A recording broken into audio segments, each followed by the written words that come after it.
2026-এর IPL mini অকশনের আগেই সব IPL দলগুলো কিন্তু নিজেদের বেশ কিছু ক্রিকেটারকে ছেড়ে দিল এবং সেই লিস্ট নিয়েই আজকের এই ভিডিওতে কিন্তু আলোচনা করব। তো যারা নতুন এসছেন এই চ্যানেলে তারা অবশ্যই এই চ্যানেলটিকে সাবস্ক্রাইব করে দেবেন এবং এবং এই ভিডিওটি ভালো লাগলে অবশ্যই লাইক শেয়ার এবং কমেন্ট করবেন। তো চলুন আর দেরি না করে ভিডিওটা শুরু করা যাক। তো সব আইপিএল দলের মধ্যে আজকে কেকেআরের লিস্ট নিয়ে আলোচনা করব। তো কেকেআরের যেই রিলিজ ক্রিকেটারের লিস্ট এসেছে সেটা নিয়ে চাঞ্চল্য তৈরি হয়েছে, কারণ তাদের অন্যতম সেরা ক্রিকেটার অ্যান্ড্রে রাসেল তাকে কিন্তু ছেড়ে দেওয়া হয়েছে। গত সিজনেও কিন্তু শোনা গেছিলো যে ড্রে রাসকে ছেড়ে দেওয়া হতে পারে, তবে এই মরশুমে কিন্তু সত্যি সত্যি ছেড়ে দেওয়া হয়েছে অ্যান্ড্রে রাসেলকে। 12 কোটি টাকা দিয়ে তাকে কেনা হয়েছিল। এই মুহূর্তে তিনি কিন্তু কেকেআরের রিলিজ লিস্টে রয়েছেন। আর এছাড়াও কিন্তু প্রচুর ফরেন ক্রিকেটার রয়েছেন, 6জন ফরেন ক্রিকেটার রয়েছেন। অ্যান্ড্রে রাসেল ছাড়াও ইংল্যান্ডের মোয়েন আলী তিনি রয়েছেন। নিজেদের 2জন ফরেন ফাস্ট বোলার তাদের ছেড়ে দিয়েছে, তার মধ্যে একজন সাউথ আফ্রিকার অ্যান্ড্রি নর্জে। এছাড়াও কিন্তু অস্ট্রেলিয়ার স্পেন্সার জনসন তাকেও কিন্তু ছেড়ে দেওয়া হয়েছে। এছাড়াও ভারতীয় বোলারদের মধ্যে চেতন সাকারিয়াকে ছেড়ে দেওয়া হয়েছে। উইকেট কিপার ব্যাটার বিদেশি যারা 2জন ছিলেন তার মধ্যে Quinton de Kock south African keeper batsman তাকে ছেড়ে দেওয়া হয়েছে। এছাড়াও কিন্তু রেহমানুল্লাহ গুরবাজ আফগানিস্তানের কিপার ব্যাটসম্যান তাকেও কিন্তু ছেড়ে দেওয়া হয়েছে। আর এছাড়া ভারতীয় কিপার যিনি ছিলেন লুভনিত সিসোডিয়া তাকেও ছেড়ে দেওয়া হয়েছে।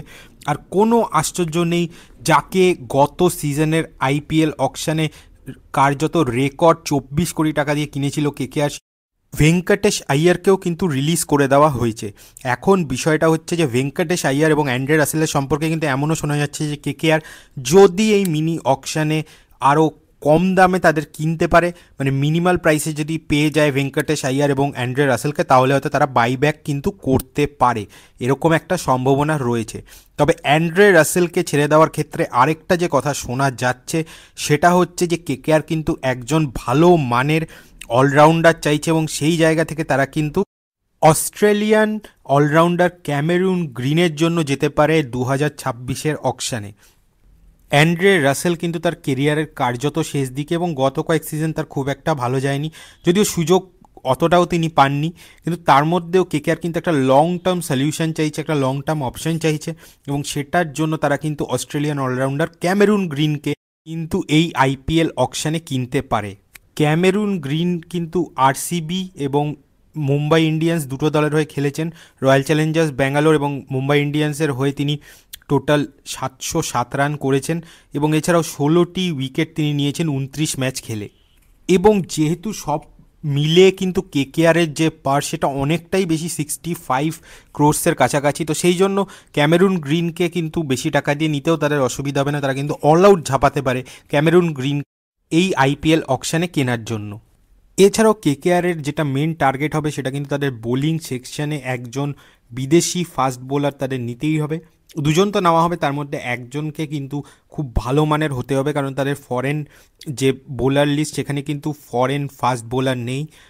হর্ষিত রানা, বৈভব অরোরা এদেরকে দিয়ে কিন্তু যে Indian pace bowling set up সেটা কিন্তু রীতিমতো স্ট্রং রয়েছে, কিন্তু একজন বিদেশি ফাস্ট বোলার বা পেস বোলার কিন্তু তাদের নিতে হবে এবং সেই জায়গা থেকে তাদের টার্গেট হতে পারে কিন্তু ইংল্যান্ডের খেলোয়াড় লুক উডের কিন্তু প্রচুর টি20 এক্সপিরিয়েন্স রয়েছে। 210টি উইকেট 199টি ম্যাচ খেলে তিনি পেয়েছেন এবং তার ইকোনমি 8.42। দুদিকে বল সুইং করাতে পারেন, যেটা কিন্তু বোলিং অ্যাটাককে অনেক ভ্যারাইটি দেবে এবং এছাড়াও পিএসএল, বিবিএল বিভিন্ন টি20 লিগে খেলার কিন্তু একটা ভাস্ট এক্সপিরিয়েন্স রয়েছে এই লুক উডের কাছে। এছাড়াও কেকেআরের যেটা মেন দরকার সেটা কিন্তু একজন কিপার ব্যাটসম্যান এবং ভালো মানের বিদেশি কিপার ব্যাটসম্যান। তো সেই জায়গা থেকে জেমি স্মিথ ইংল্যান্ডের উইকেট কিপার ব্যাটসম্যান তাকে কিন্তু টার্গেট করতে পারে কেকেআর আইপিএল 2026 মিনি অকশানে, এরকমই কিন্তু খবর।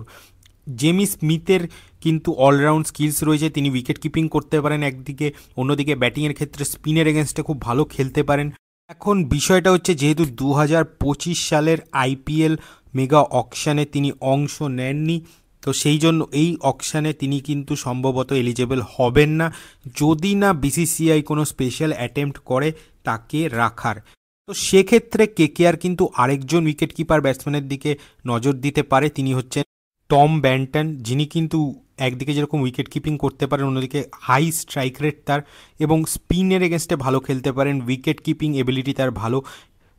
193টি টি20 ম্যাচ খেলে 4700 রান তিনি করেছেন, যেখানে স্ট্রাইক রেট 143.74। অন্যান্য টি20 লিগে রীতিমতো বিস্ফোরক ব্যাটিং তিনি করেছেন। তবে কেকেআরের হয়ে এর আগে 2020-21 সিজনে তিনি কিন্তু দুটো ম্যাচ খেলেছিলেন, যেখানে 18 রান করেছিলেন। তো সেই জায়গা থেকে খুব একটা সফল নন তিনি। কেকেআরে এর আগে স্টিন্টে হয়েছিলেন। তো কেকেআর আবার তাকে কেনে নাকি সেটাই কিন্তু দেখার। এছাড়াও কেকেআরের কিন্তু আরও দুজন উইকেট কিপার ব্যাটসম্যানকে টার্গেট করতে পারে। তার মধ্যে একজন হচ্ছেন জশ ইংলিশ, যাকে কিন্তু আশ্চর্যজনকভাবে পাঞ্জাব কিংস ছেড়ে। এছাড়াও আইপিএলের অন্যতম এক্সপিরিয়েন্স ইংল্যান্ডের ব্যাটসম্যান জনি বেয়ারস্টো, তিনি তো রয়েছেন। এছাড়াও কিন্তু গ্লেন ফিলিপস, নিউজিল্যান্ডের উইকেট কিপার ব্যাটসম্যান, তারা যদি অ্যাভেলেবেল থাকেন তাহলে কিন্তু কেকেআর তাদের জন্য ঝাঁপাতে পারে। তো দেখা যাক কী হয় আগামী দিনে, আর কি আপডেটস উঠে আসে এই বিষয়ে, সেদিকে আমাদের নজর থাকবে। এই ভিডিওটা এ পর্যন্ত রাখছি। ভিডিওটা ভালো লাগলে অবশ্যই লাইক, শেয়ার এবং কমেন্ট করবেন। যারা আমাদের চ্যানেল নতুন এসেছেন বা আমাদের চ্যানেলটিকে এখনও সাবস্ক্রাইব করেনি, প্লিজ আমার চ্যানেলটিকে সাবস্ক্রাইব করে দেবেন। তো চলুন এখনকার মতো টাটা।